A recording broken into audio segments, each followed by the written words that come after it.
Okay, number 16 is asking us first to write a quadratic expression to represent this picture that is framed. So I'm going to draw a sketch of it first because that's almost what you have to make sure you don't make any mistakes. So here's our photo, okay?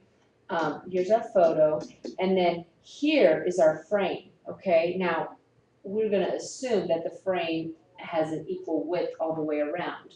So the photo is 24 inches by 36 inches. So let me just show that here in my sketch. This is 36 and this is 24, right? Okay, but we don't know how wide the frame is. So the distance from here to here, we're just going to represent that distance as x, okay? Which means this distance here is going to be x as well, which means this distance here is x. And this distance here is x as well.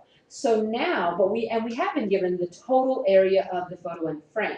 So now can we express this dimension using the information that we know? And the answer is absolutely. The distance from here to here is 36, and then x and x. So we know that the length is going to be 2x plus 36, right? Okay, so the width is going to be found the same way. This is x and this is x, so it's going to be 2x plus 24. We know that length times width is equal to 1200, and so there we have our quadratic expression. But it says in standard form, which means that we're going to have to do some multiplication, okay?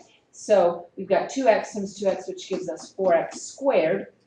And then when we take 2x times 24, we get 48x. When we take 2 times 36, we get 72x. And then 36 times 24, I believe that is 864.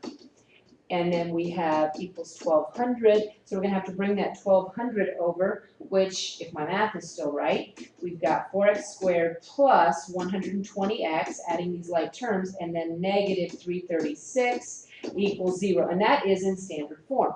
Now we've been asked to find the width of the frame to the nearest hundredth of an inch. I ended up using, I think I solved by completing the square, which ended up being pretty fast, but before I did that, I saw that each of these was divisible by 4, so I did that just to give myself some smaller numbers. And I can do that to both sides because 0 divided by 4 is equal to 0 as well. So I have x squared, and then 4 into 120 is going to be 30x, okay? And then 336 divided by 4 is negative 84. Equals 0, okay? I'll just make a note here. Divided everything